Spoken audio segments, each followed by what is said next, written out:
The bell rang 3 times.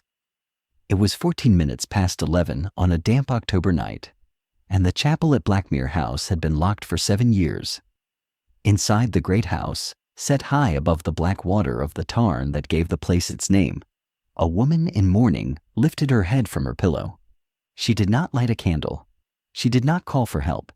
She had heard the bell before, every night for the past 6 weeks, and she had learned that the sound came whether she was awake or sleeping, whether the wind blew off the moor or the air stayed still as glass in a coffin. It always came at the same minute. It always came 3 times, and then it stopped, and the silence that followed was worse than the bell had been. Evelyn Merrick lay in her bed and listened to the silence. Her hands were folded over her chest in the way a corpse's hands are folded, though she had not put them there on purpose. They were always like that when she woke.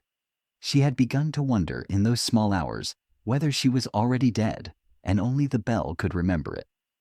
The first time the bell had rung, 6 weeks ago on the night of the 14th of September, she had thought, for one brief moment of relief, that she had imagined it. The sound had come up through the closed window of her bedroom, and through the heavy old curtains, and through the 4 feet of stone wall between herself and the world, and she had told herself, lying very still, that she had been dreaming.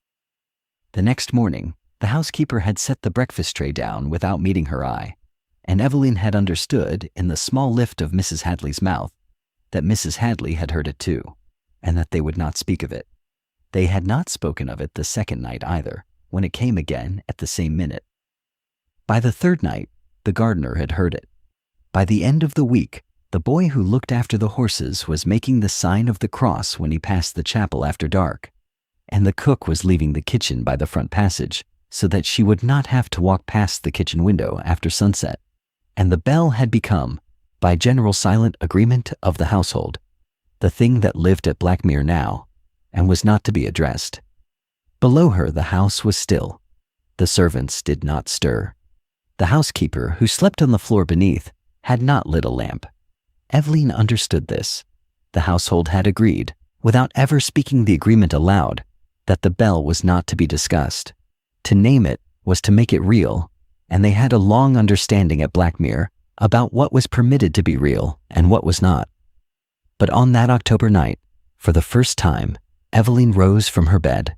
She crossed to her writing desk in her bare feet. She lit a single candle and wrote a letter slowly, in a hand that wavered only at the end. She addressed it to a man she had read about in the newspapers, a man in London who, it was said, could see things others could not. She did not say in the letter what was wrong. She said only that something at her house was happening, which could not be happening, and that she would be obliged if he would come. Then she sealed the letter and put it on the silver tray for the morning post and went back to bed. She did not sleep again that night. She lay with her hands on her chest, listening for the bell, though the bell did not ring a second time. The bell, she had learned, was patient. It rang once, and then it waited. It had been waiting, by Evelyn Merrick's count, for 7 years. The letter reached Baker Street on a Tuesday afternoon. Holmes read it twice, and then handed it across to Watson without any of his usual preamble. The handwriting was that of a woman who had once been taught very well and had since had little practice. The phrasing was careful, almost legal. There was no accusation in it, no fear made plain. There was only the request, and the date, and the address. Blackmere House near Ashbourne-under-Edge, Peak District. "What do you make of her?" Watson asked. "I make of her," Holmes said, folding the letter back into its envelope, "a woman who has spent 7 years arranging her face into the correct expression, and who, sometime within the last 6 weeks, has begun to find that she can no longer hold the arrangement." "How can you possibly know it has been 6 weeks?"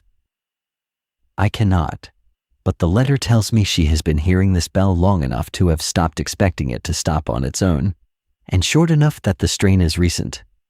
The handwriting is steady at the beginning, and falters only at her own signature. A woman who is afraid of strangers writes the body firmly, and the name reluctantly, A woman who is afraid of herself does the opposite. He stood and reached for his traveling coat. "We will take the late train tonight," he said. "I should not like to arrive in the morning. I should like to arrive after dark." It was after dark when they came. The station at Ashbourne-under-Edge was a small platform with a single lamp, and the lamp was being cleaned by a man who looked at them as if no one had got off a train at his station for a long time. Beyond the platform, the road climbed at once into the moor. There was no fog that night, but a fine wet mist that did not move, and the moor wore it the way an old woman wears a shawl, indifferently and without removing it. A trap was waiting for them. The driver was elderly, his face hollowed out by years of wind, and he gave his name as Pole. He said only that Mrs. Merrick had asked him to fetch them, and that the road was not good in the wet, and that they should hold on. He did not speak again for the 4 miles between the station and the house. The horse picked its way along a track that was less a road than a long memory of one, the wheels grinding on loose stone, and now and then sinking into wet ruts that pulled the trap sideways. There were no lights on the moor. There were no farms. Twice Watson saw the eyes of sheep flash in the lantern beam, set in faces he could not see. Once, far off, a curlew called over the heather, and the sound was so lonely that Watson, who had heard worse sounds in worse country in the army, found himself sitting up straighter in his seat. Watson saw the tarn before he saw the house. The road came round a shoulder of moorland, and the water lay below them, flat and black, with no light moving on its surface. Above and behind it, on a small rise of land, where the ground had been cleared and a garden made, and the garden allowed to grow back into moorland again, stood Blackmere House, a long, low Jacobean manor of dark stone with a single lamp burning in a downstairs window. Behind the house, set apart from it by perhaps 50 yards, stood a small stone chapel of considerable age, older than the house, low-roofed, with a stubby tower no taller than the trees that had grown up around it. "That is the chapel," Pole said, the only sentence of his that had not been a refusal. He did not say it kindly. Evelyn Merrick received them in the drawing-room. She was a woman of perhaps 43, slight and very upright, with the kind of beauty that had been wholly composed by sorrow. She wore black, and she wore it as something not chosen, but inhabited. She rose when Holmes and Watson entered. She offered them tea. She apologized for the lateness of the hour, the badness of the road, the dampness of the season. Each apology was perfectly delivered. Watson observed afterwards that he had never met a woman whose courtesy was so flawless and so empty. The drawing-room was a long room of dark wainscoting and faded green wallpaper, lit by 2 oil lamps and the low fire of a grate that had been allowed, Watson thought, to burn for warmth alone and not for company. There were no flowers on the side tables. There were no books left out, no embroidery half finished on a chair, none of the small gentle disorders that mark a room a person is living inside. Everything had been put away. Everything had the look of having been put away for a long time. It was the room of a woman who did not expect visitors and who had stopped imagining she might one day receive one. "You will want to know about the bell," she said when they were seated. "In time," said Holmes. "I should first like to know about your husband." A flicker passed across her face. It was not quite surprise. It was nearer to recognition, as though a door she had been guarding had been knocked at from the wrong side. "My husband died 7 years ago," she said. "He drowned in the tarn on the 28th of October in the middle of the afternoon. He was a fisherman. He went out in the boat alone, as he had always done, and he did not come back. The boat was found before dark. His body was never recovered. The tarn is very deep and very cold, and we are told that bodies do not always rise from it." She said all of this without pause, in the order she had said it many times before. "And you have lived here since," Holmes said. "I have lived here since." "With your husband's family?" "With his sister, and his son sometimes. The estate is the son's now, by his father's will. But he prefers London. He comes only when something requires his attention." "And the bell," said Holmes. "When did the bell begin?" "On the night of the 14th of September, 6 weeks ago. The first night I did not believe what I had heard. The second night I believed it, but did not understand. By the third night the household had heard it too, and I went to the chapel in the morning, and I unlocked it for the first time since the funeral, and there was no one inside, and the rope was as it had always been, and the bell was hanging where it had always hung, and there was no possibility, I assure you, no possibility, that anything had rung it. And yet it rings. And yet it rings, at 14 minutes past 11 every night, 3 times, as regular as a clock, as if something were keeping time." She lifted her tea to her mouth, and her hand was steady. "Mr. Holmes," she said, "I have not been able to think of anything else for 6 weeks. I have written to you because I am beginning to fear, very seriously, that the something keeping time is myself. Stay with me. The bell will ring again before this story is over, and what is happening at Blackmere is not what either Mrs. Merrick or her household believes it to be, though every one of them, in their own way, has reason to keep believing it. The chapel was opened for them in the morning. It had to be opened from the outside, with a heavy iron key that the housekeeper, Mrs. Hadley, fetched from a hook in the kitchen passage, and would not entrust to anyone else.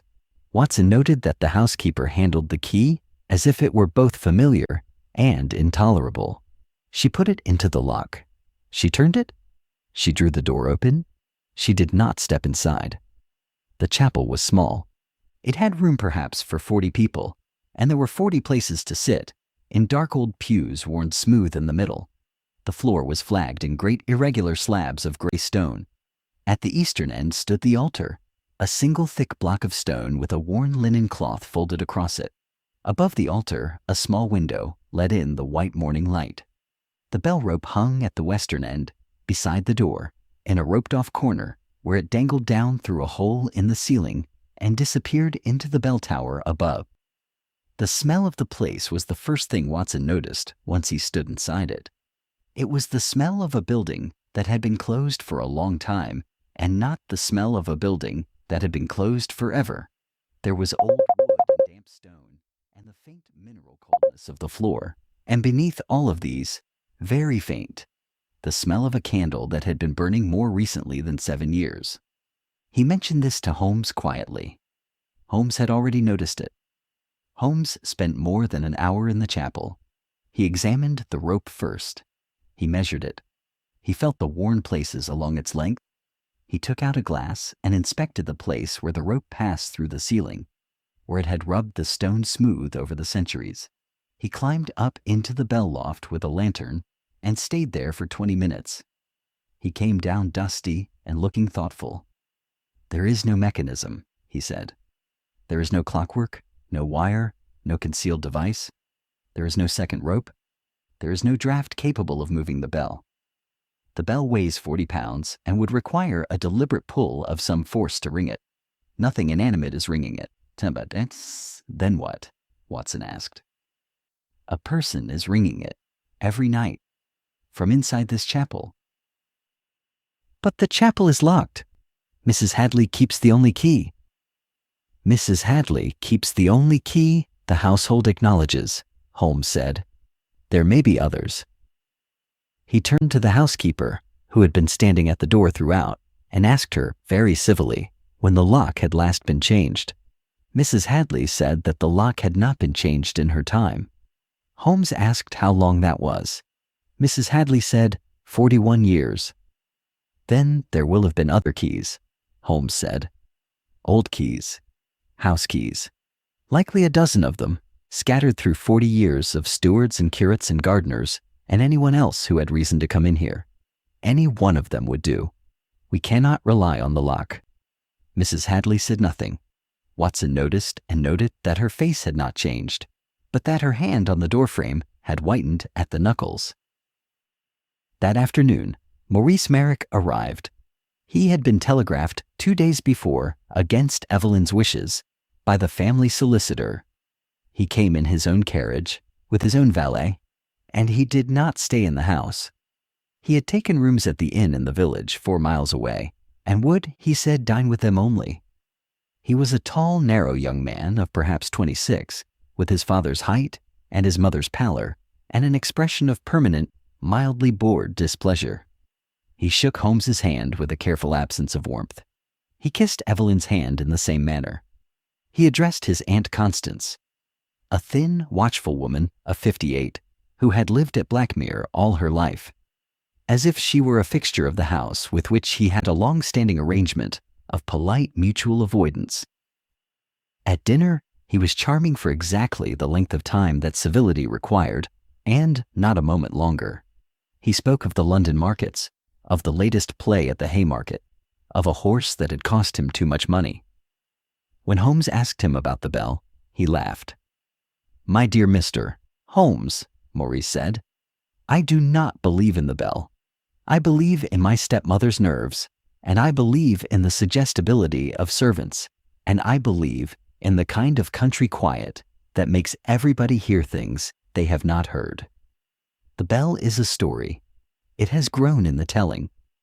I have never heard it myself, and I have stayed in this house, and I do not expect to hear it tonight." "And yet," Holmes said, "you have come." "I have come," Maurice said, "because if my stepmother is unwell, I should know about it. The estate is mine. The decisions about her care, in the long run, will be mine. I would prefer not to make them in ignorance." Evelyn did not look up from her plate. Constance did. Constance's look at her nephew was the look of a woman watching a fox trot calmly across a lawn she had been raking for 40 years. "You will have heard, perhaps," Maurice said to Holmes, with the air of a man making polite conversation on a topic of mild antiquarian interest, "that I am proposing to take the chapel down in the spring. The roof is bad. The foundation is going on the south side. It is not a useful building. It is not a building one needs. The stones will go to repair the gate lodge, which has been falling down since I was a boy." "You will not be taking the chapel down," Constance said without raising her voice. "I beg your pardon, Aunt." "You will not be taking the chapel down. The chapel was your grandfather's. It will be your son's if you have a son. It is not yours to take down because it is inconvenient to you. Aunt, with respect, the chapel is mine in law. The chapel is on the estate. The estate is mine.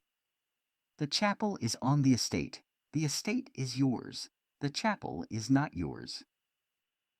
"That is a distinction," Maurice said pleasantly, "that I do not believe a court would recognize." "That is a distinction," Constance said, "that I do not believe you will live long enough to test." She said this without heat. She returned to her soup. Maurice, after a fractional pause, returned to his.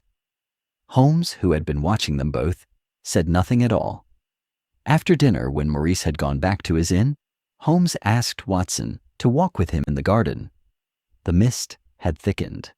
The chapel 50 yards off across the wet grass was a darker shape in a dark field. "He has reasons to wish her unwell," Holmes said. "I have made inquiries on the way down. Maurice Merrick has debts in London which would shame his father's name if they were spoken aloud, and his trustees will not advance him further sums while his stepmother is in residence at Blackmere and drawing on the estate for her keep. If she were declared incapable, those provisions of his father's will which protect her would lapse. He would have the whole. You think he is ringing the bell. I think he has hired someone to ring the bell, or paid a servant, someone with access to a key. The mechanism is nothing. The motive is everything. It would not be a difficult thing for a young man with money and contempt for an older woman to arrange. He drives her further into her grief, until the local doctor pronounces her unfit to live alone. He removes her to a place where she may be looked after at less expense than Blackmere requires. The house is his. So we have our answer. We have an answer, Holmes said. It is a believable one. It is a sufficient one. and I do not believe it." "Why not?" Holmes stopped walking. The chapel sat black and small in the mist before them. "Because," he said, "if Maurice Merrick had arranged for that bell to ring, he would not have come here today." The next 2 days, Holmes did very little. He wrote mostly. He read in the library. He played once a piece of Schubert on the upright piano in the drawing room, badly, with his back to Evelyn, and watched her in the mirror over the mantel while he played. He took long walks around the tarn. He spoke to the gardener, and to the boy who looked after the horses, and to the cook, and to a curate in the village who had once dined with Edmund Merrick, and had never since wished to. He did not return to the chapel. He did not, so far as Watson could see, do anything that bore upon the case. The curate was a small, neat, frightened man of 30, who had taken the parish only 2 years before, and clearly hoped to be moved on from it as soon as a benefice could be arranged. He met Holmes in the village inn over a glass of indifferent sherry, and at first he would not say anything about the late Mr. Merrick at all. Holmes was patient with him. Holmes was, in his own way, very good at being patient with frightened men. After half an hour, the curate had said that Edmund Merrick had been a magistrate of the district, that he had been a man of considerable property and considerable temper, and that he had been the kind of churchgoer who came every Sunday and sat in the front pew and stared at whichever curate was in the pulpit, as though daring him to preach a single sentence the magistrate would not approve. After 3/4 of an hour, the curate had said that the previous incumbent had retired very suddenly in the year of Edmund Merrick's death, and had taken with him into retirement a private breakdown of nerves that had not been spoken of in the parish since. After a full hour, the curate said, looking into his sherry, "I have only been here 2 years, Mr. Holmes, but I have been here long enough to be glad I never knew him." The gardener was less guarded. He was an old man named Brigg, who had cut the grass at Blackmere for 52 years, and he answered Holmes's questions with the careful indirectness of a countryman who has decided to tell the truth without quite admitting that he is telling it. He had not liked Mr. Merrick. He did not know anyone, he said, who had liked Mr. Merrick. Mrs. Merrick, when she had first come to Blackmere, had been a young woman of unusual brightness, who had tried in her first summer to plant a kitchen garden of her own choosing, and had been told, in a voice that the gardener could hear from the bottom of the orchard, that she was not to plant anything that had not been planted by Mr. Merrick's mother. There had been no kitchen garden after that. Mrs. Merrick, the gardener said, had not gone into the garden much in her last years of marriage. She had not, in fact, gone much of anywhere. But he watched the household. He watched Mrs. Hadley most of all. The housekeeper was a woman in her early 60s, broad-shouldered and quiet, who had served at Blackmere since she was 19 years old. Evelyn spoke to her with the closeness of long need, and Mrs. Hadley answered with the closeness of long protection, and between them was a silence which was not an absence of speech, but a discipline of it. They did not speak about anything that mattered ever in front of anyone else. Watson saw Holmes mark this and put it away. He watched Constance, the dead man's sister. She was a woman who had given her whole life to the family because no one had given her anything else, and she remembered the family in the way a museum remembers a king, with accuracy and without warmth. She corrected Evelyn twice, gently, on small details. Once, Evelyn said that Edmund had taken his black hat to the tarn the day he drowned, and Constance said, without looking up, "His brown hat, my dear. He never wore the black hat fishing." Once, Evelyn said that the boat had been found at 4 o'clock, and Constance said, 3:30. Mr. Pole brought it back at 4. Each correction was small. Each was offered without unkindness. But each one, Watson realized, was a correction that put Edmund's death back into Constance's keeping and out of Evelyn's. He watched Evelyn. She slept badly. He could tell that without watching her sleep, because she did all her social duties with the tightness of a woman performing on an old injury. She moved very carefully about her own house. She did not enter the chapel. She did not look at the chapel from any window. When she walked in the garden, she kept the bulk of the house between herself and the chapel, always, even when it required her to take the longer way round. Watson had not seen this until Holmes pointed it out. "She is not avoiding it because it frightens her," Holmes said. "She is avoiding it because she does not trust herself near it." On the second night, at 14 minutes past 11, the bell rang. Watson had been waiting for it. He had told himself that he would not believe it until he heard it.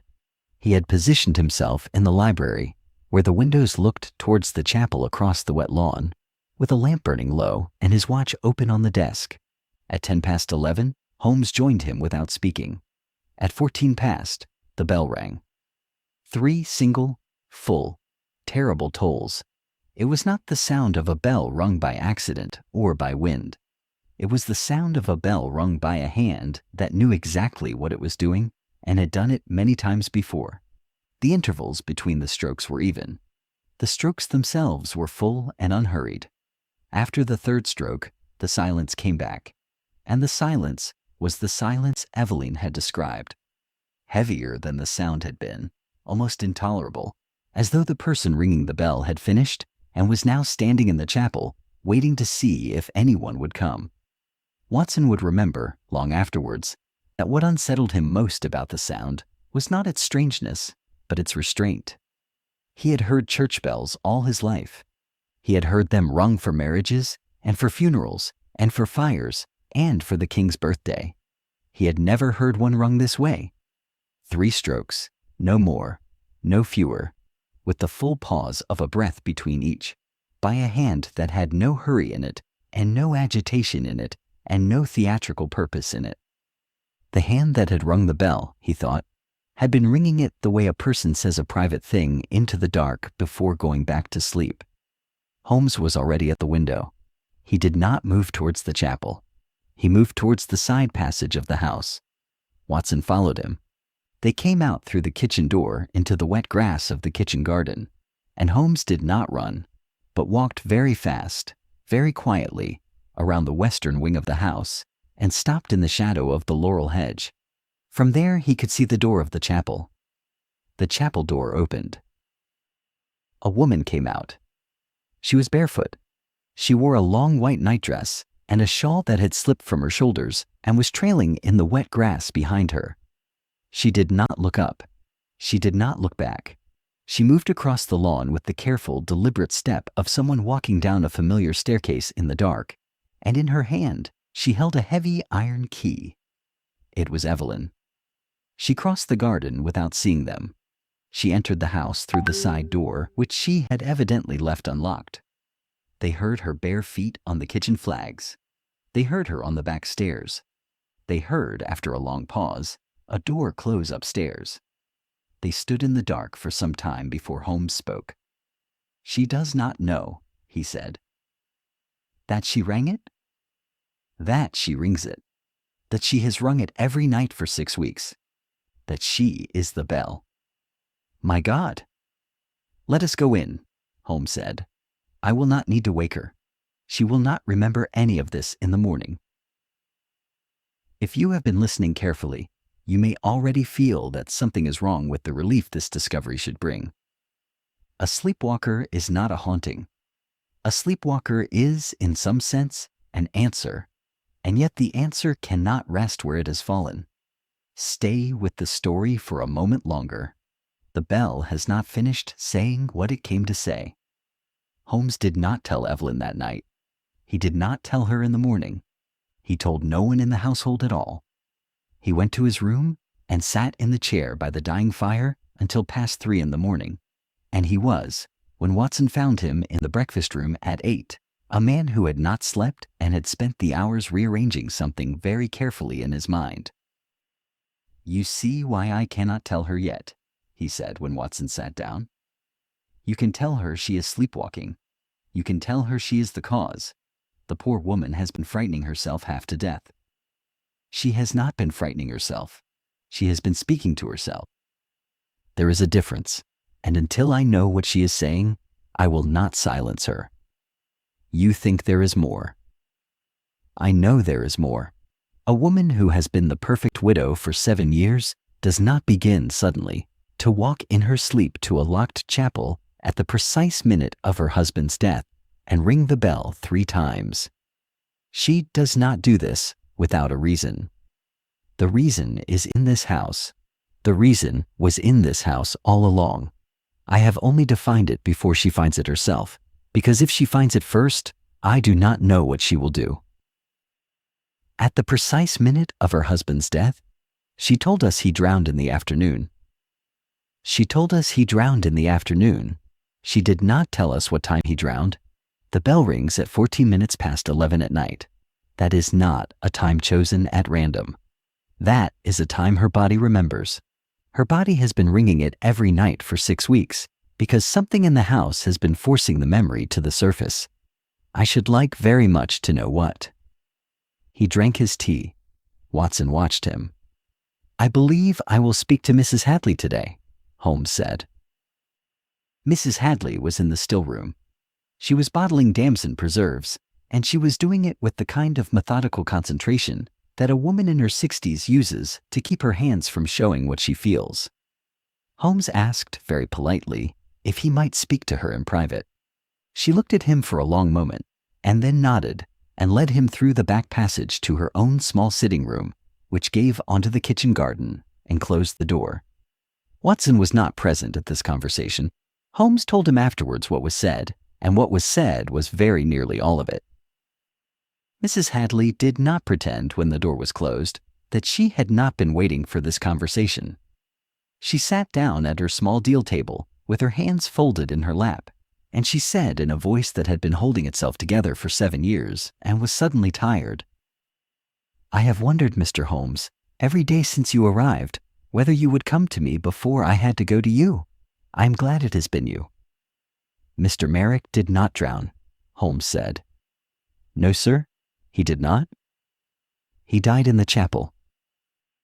He died in the chapel on the night of the 28th of October, 7 years ago this month, at 14 minutes past 11 in the evening. I know the time because his watch broke when he fell.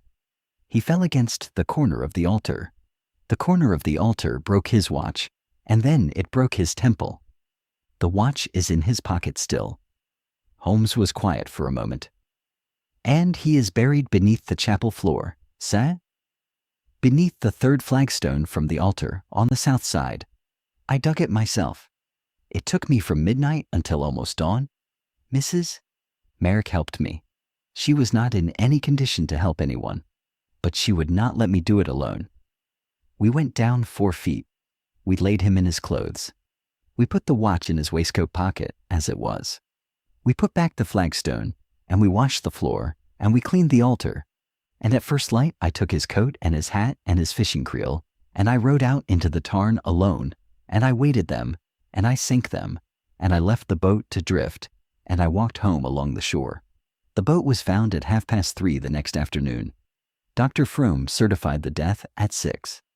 Mrs. Merrick had been a widow for 19 hours before anyone outside this house knew it. Why? Why did we hide it, sir? Why did he die? Mrs. Hadley did not look at him. She looked at her hands. He died, Mr. Holmes, because for 5 years he had been killing his wife. Slowly. The way a man with a temper and a position, and a wife who has no family, and no money, and nowhere to go can kill her. He had broken her arm twice. He had broken her ribs. He had broken her teeth. He had once held her under the water of the tarn until she stopped struggling, and then pulled her out, and laughed, and said he was teaching her not to fear it. She did not tell me about most of it. She did not have to tell me. I have lived in this house since I was 19, sir. I knew his mother. I knew his first wife. I knew what he was. She was quiet for a moment. Then she said, His first wife died in childbirth, Mr. Holmes. That is what is on the stone in the village. That is what is in the parish register. That is what Mr. Morris has been told all his life. I attended at her bed when she died. The doctor was Dr. Froome, the same Dr. Froome who certified the second drowning, and Dr. Froome had been Mr. Merrick's friend at school. I will not tell you, sir, what I saw on her body that night. I will tell you only that she did not die of childbirth. She died of what childbirth had made it possible to call by another name.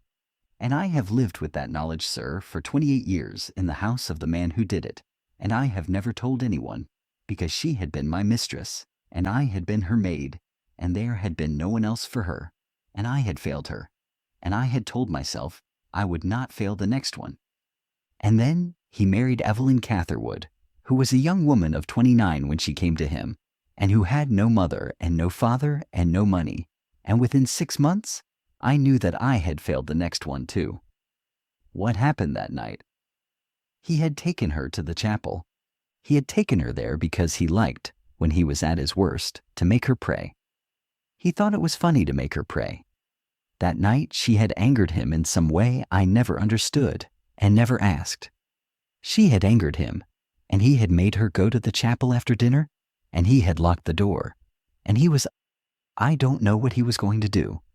I had heard him. I knew the sound of him. I had heard it through the kitchen wall every time it came, for 5 years, and I had told myself every time that it was not my place.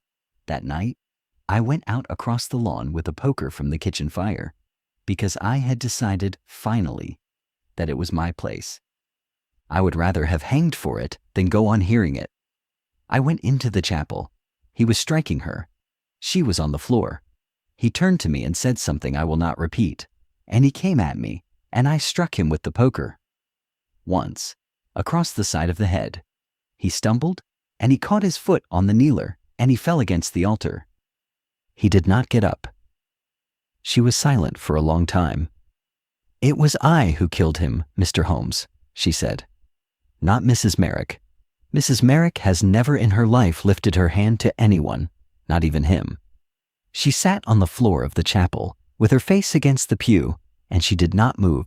And I took the poker, and I went out, and I came back with the spade, and I dug the hole, and I told her what we were going to do, and she did everything I told her. She did everything, but she did not kill him. I want that to be clear, sir. She did not kill him. She has never killed anyone. And she has lived for 7 years, Holmes said very quietly, believing that she did. Mrs. Hadley raised her face. She had been weeping without sound, and she did not bother now to hide it. "I have never told her, Mr. Holmes," she said. "I have never told her in 7 years that she did not kill him. I told her that night that we were both responsible. I told her that what we had done together, we would carry together. I let her believe that her own hand had been in it, because if I had told her the truth, that I alone had killed him to save her, she would not have allowed me to bear it. She would have gone that night to the magistrate and told him I had done it for her sake, and she would have tried to take it from me, and they would have hanged me, and she would have been left here with his sister and his son and the house, and she would not have survived a year. So I did not tell her. So I have let her sleep every night for 7 years with my crime on her conscience. And now her body, sir. Her body remembers what I have not let her mind forget, and it is ringing the bell." She stopped. She wiped her face with the back of her hand. "For the first year," she said, "I told myself I would tell her when she was stronger. She was not stronger. She was thinner and quieter, and she did not eat at her own table for almost a year, and I would carry trays up to her, and she would say only, 'Thank you, Agnes,' and she would not look at me. The second year, I told myself I would tell her at the end of mourning. The end of mourning came, and she did not put off the black, and I did not say anything, and the third year began. Every year, I told myself I would tell her by Christmas, and at Christmas, I told myself I would tell her by spring, and at spring, by midsummer, and so on. The truth, Mr. Holmes, is that I was afraid. I was afraid that if I told her, she would forgive me, and I do not believe I have been forgivable. I have killed a man, sir. I have killed a man with a poker. I do not deserve to be forgiven by the woman I killed him for. I deserve to be left alone with what I did.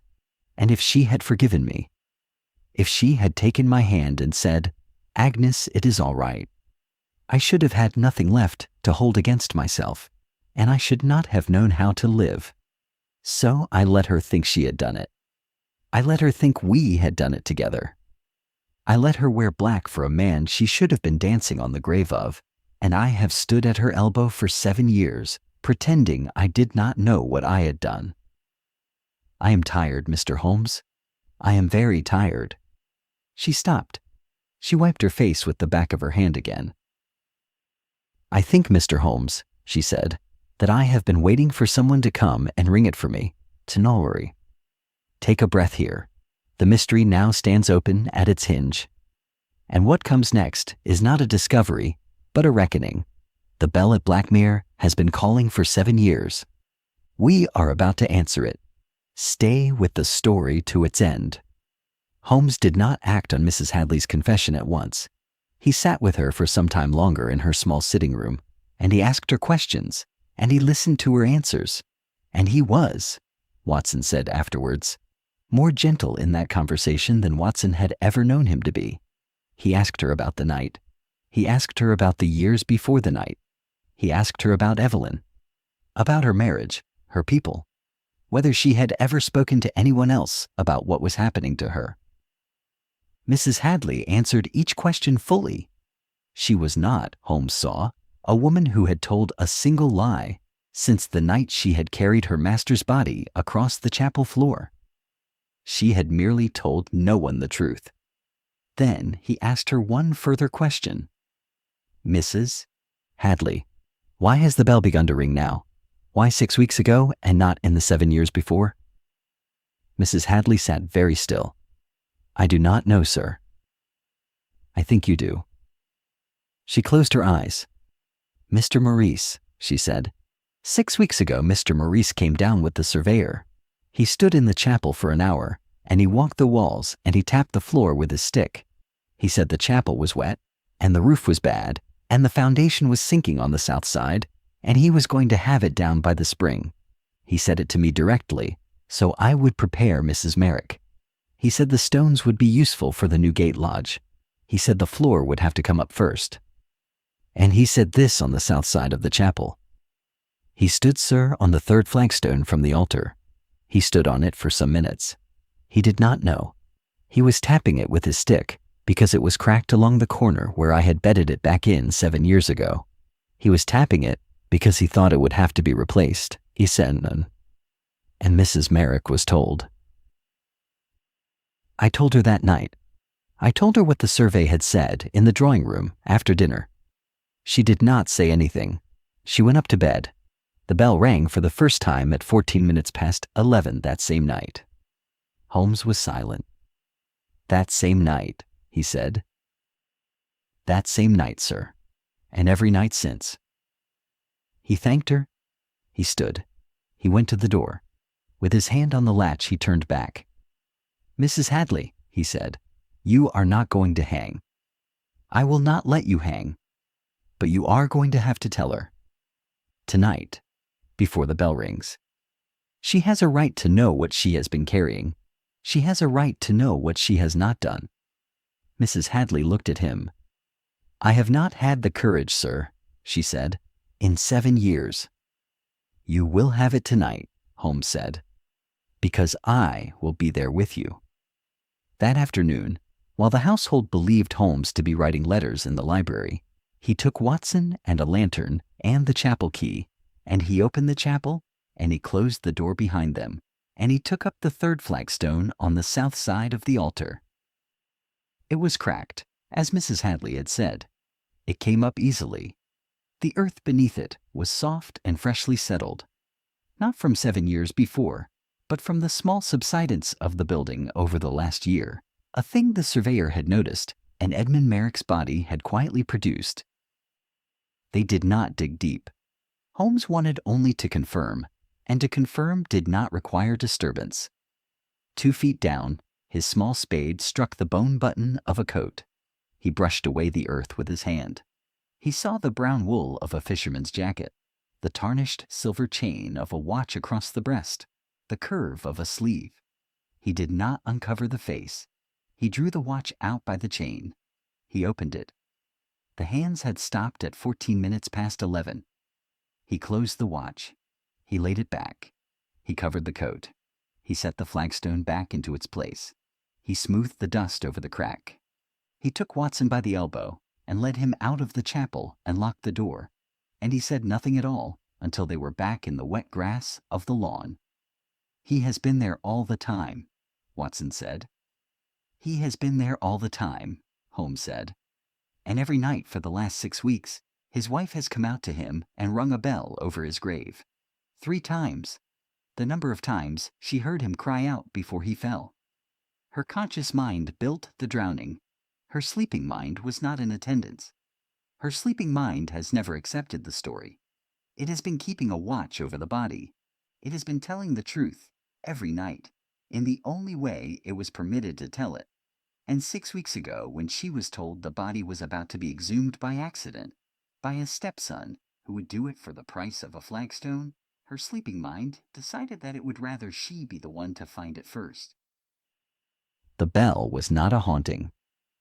The bell was a warning, from herself to herself. And she has been answering it without knowing that she was both speaker and listener. She has been answering it, Watson, exactly as she has answered everything in her life since she married him, with obedience and without question, and without permitting herself to know what it was she was doing. Holmes looked back at the chapel. "She has been the most loyal mourner of her own destruction," he said, "for 7 years. That night before dinner, Holmes spoke privately with Evelyn in the drawing room. Mrs. Hadley was with him. Watson was with him. The door was closed. The lamps were lit. Constance had been sent on a manufactured errand into the village, and Maurice was at his inn. Holmes told her gently and with great care what he had found. He told her what Mrs. Hadley had told him. He told her in particular the thing Mrs. Hadley had not been able in 7 years to say. He did not hurry. He laid out, first, what he had seen in the chapel. The cracked flagstone, the watch stopped at 14 minutes past 11, the unmistakable shape of the buried coat. He told her this in the calm voice of a man making a report on a piece of property. He gave her time, with each sentence, to recognize what she was being told. He could see in her face that the recognition was happening at a great distance from her, as though she were watching it occur to someone else in another room. Then he told her about the bell. He told her about the night he and Watson had stood in the laurel hedge and seen her cross the lawn in her nightdress with the iron key in her hand. He told her that she had been sleepwalking for 6 weeks. He told her that she had been the one ringing the bell, that no one else had ever rung it, that the chapel had been empty every night except for her own bare feet on the flagstones. She listened to this without expression. He thought, watching her, that she was perhaps no longer surprised by anything that could be told her about herself. Then he told her the last thing. He told her, slowly, and without softening any part of it, what Mrs. Hadley had said in the still room. He told her that Mrs. Hadley had struck the blow alone, that Evelyn herself had not raised the poker, that she had not killed her husband and had never killed her husband, and had spent 7 years carrying a crime that had been committed by another woman in order that another woman would not have to carry it alone. Evelyn did not weep. She did not faint. She sat in the high-backed chair by the fire, with her hands in her lap, and she listened. When Holmes had finished, she did not speak for a long time. She looked into the fire. She looked at Mrs. Hadley, who was standing by the door with her face turned away. She looked, last of all, at Holmes. "Mrs. Hadley," she said, "is this true?" "It is true, my lady." "You did not tell me." "I did not tell you, my lady." "You let me think, for 7 years, that I had killed him." "I let you think, my lady, that we had killed him together. I have been wrong. I have been a coward. I have not had the courage to take it from you." Evelyn was quiet. "Agnes," she said after a long while. The housekeeper looked up at the use of her Christian name, which Evelyn had not used in 7 years. "Agnes, do you know what I have thought every night before I fell asleep for 7 years?" "No, my lady." I have thought that I deserved this house, and this black dress, and this long quiet life with you, and the empty rooms, and the chapel I could not look at, because I had killed a man. I have thought that the price was correct. I have thought that if I held very still and made no claim on anything, no joy, no friend, no road out of this place, then perhaps God would consider the matter even, and let me die quietly here, in the place where I had done it. I have thought, Agnes, that I was paying. She drew a breath that was the first uncertain breath she had drawn in their hearing. And I was not paying. I was not paying for anything. I was... You were grieving, my dear, Mrs. Hadley said. I was not grieving him. I never grieved him. No, Mrs. Hadley said. You were grieving you. Evelyn turned her face away. She sat for a long time with her hand against the side of her face, looking into the fire. Watson, who had not made a note of anything in this conversation, and would not, observed that she was not weeping for the man buried under the chapel. She was weeping, finally and at last, for the woman who had married him. It was nearly midnight before any of them spoke again. The fire had sunk. Holmes had not moved. Mrs. Hadley had not left her place by the door. When Evelyn at last raised her face, she did not look at her housekeeper at first. She looked at Holmes. "Mr. Holmes," she said, "what does the law require of us now?" "Very little," Holmes said. "Less than you fear. I will speak with a magistrate I trust. I will lay the case before him privately, in a form that protects both of you. The legal name for what Mrs. Hadley did, in the circumstances she did it, is not murder. It has never been murder. It will not be murder when I have finished speaking. The legal name for what your husband did to you, on the other hand, has no name at all in the statutes that were in force the night he died. And that, Mrs. Merrick, is the part of this matter that ought to grieve a man more than any other, and does." She nodded slowly. "And the body?" "The body will be moved to the churchyard, quietly, within the week, if you wish it. He will lie under his own name, and the chapel will be emptied of him, and you will not have to sleep above him for another night. That is the part you will choose for yourself." She looked then at Mrs. Hadley.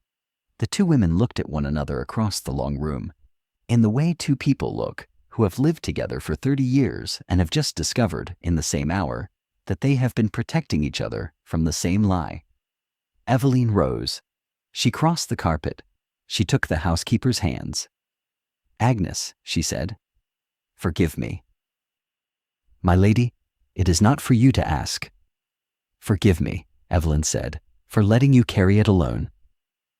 Mrs. Hadley wept then, for the first time since the night she had carried her master's body into the earth, and Evelyn held her, and Holmes and Watson left the room without a word, and went out into the wet cold of the lawn, and stood for a long time beside the chapel without speaking. And Watson did not need to ask Holmes what he was thinking, because he was thinking it himself. The legal matter took some weeks to resolve, but it resolved without the public scandal that Evelyn and Mrs. Hadley had feared for 7 years. Holmes laid the case before a magistrate of his acquaintance in London, privately, with the watch and his own written account, and Mrs. Hadley's signed statement. The magistrate considered it. He took advice. He returned a quiet, careful, technical verdict. The death of Edmund Merrick had been accidental, in the course of an assault by him upon his wife, interrupted by a servant acting in defense of her mistress. No charges would be laid. The body would be lifted from the chapel and quietly reinterred in the family plot in the village churchyard, with a stone bearing only his name and his dates. The earlier death certificate, with its drowning, would be amended on the parish register and nowhere else. The matter would not be reported in the press. Maurice Merrick was told the substance but not the specifics. He was told that his stepmother was unwell, that the chapel would not be demolished after all, and that the estate would, by his father's revised wishes, which Holmes produced from a box in Edmund's old study, where they had been quietly placed by Constance some years before, be held in trust for his stepmother's lifetime. He took this badly. He went back to London. He has not, so far as is known, returned to Blackmere. Constance, when she was finally told what had happened in the chapel, sat for a long time without speaking. Then she rose and walked out of the drawing room and went up to her own bedroom and did not come down for 2 days. When she came down, she went to Evelyn and embraced her, which was a thing she had not done in 12 years of marriage and 7 years of widowhood. She said only, "I knew he was a brute, my dear. I have known since I was a child. I should have warned you. I should have done many things. I am sorry I did not." It was the longest sentence she had ever spoken to her brother's wife.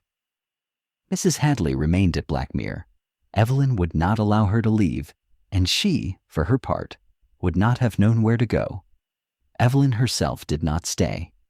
She remained at Blackmere through the winter, while the legal matters were finished, and she walked in those weeks in the parts of the garden she had been avoiding, and she went twice into the chapel, and she stood by the 3rd flagstone on the south side of the altar, and she did not say anything, and she did not stay long. The flagstone had been lifted by Holmes's discreet arrangement on a quiet afternoon in November, and the body had been taken out, and the earth had been blessed by the small frightened curate from the village, who had not been told the whole story, but had been told enough, and had said the proper words over it without faltering. The grave in the village churchyard was made before the first hard frost. The stone bore Edmund Merrick's name and his dates, and nothing else. The chapel was not torn down. Constance saw to that. She had spoken very privately to her nephew Morris in the week after the matter was concluded, and what passed between them was not recorded in any letter and was never repeated by either of them. But Morris's plans for the Gate Lodge were not heard of again. The chapel was re-roofed in the spring at Constance's expense.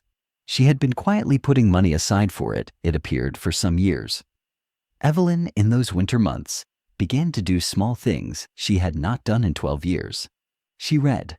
She had a piano tuned that had not been tuned since her marriage, and she sat at it in the afternoons and played the pieces she had played as a girl, badly at first, and then, over the weeks, less badly. She wrote letters to 2 cousins who had supposed her dead to them. She walked twice, all the way down to the village, without telling anyone she was going, and came back with her face pink from the wind and her boots muddy to the ankle, which made the cook laugh, which made Evelyn laugh, which was a sound the kitchen had not heard from her in living memory. In the spring, when the road from Ashbourne-under-Edge was passable again, she packed 2 trunks.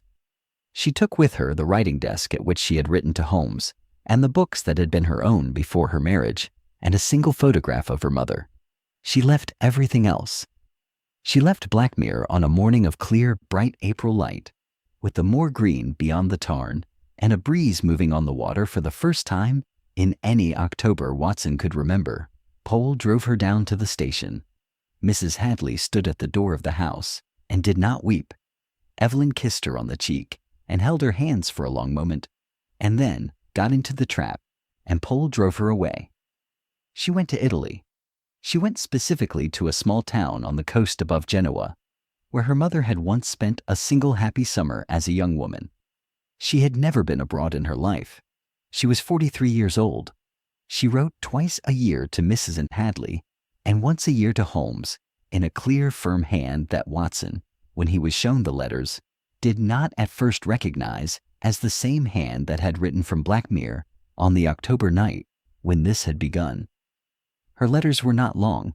They spoke of small things, of the color of the sea in March, of the lemons she had begun to buy from a woman at the market, of a thin gray cat that had taken to sitting on her kitchen windowsill, of a small child, the daughter of her landlady, who had begun to bring her flowers and could not yet pronounce her name. She did not mention her husband. She did not mention the chapel.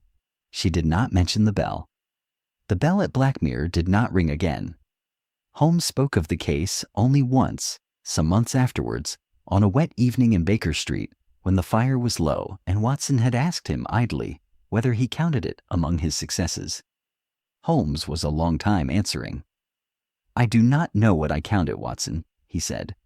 "I have solved cases in which the body was hidden for the killer's sake, and I have solved cases in which the body was hidden for the killer's victim's sake. But I had not, until Blackmere solved a case in which the body was hidden for the killer's victim's sake against her will. I'm not certain solving was the proper word for what I did there. You gave her her life back. I did not give her anything. I told her something. What she did with it was her own. He was quiet for a while. I have thought sometimes, he said, that there are two kinds of murder.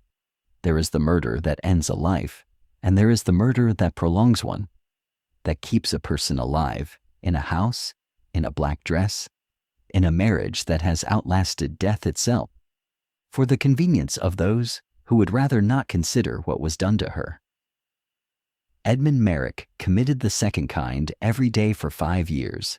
Mrs. Hadley ended the first kind in a single blow. The law has a name for what Mrs. Hadley did, and no name at all for what her master did. And I am not certain, Watson, after many years of working within it, that the law has the matter the right way round.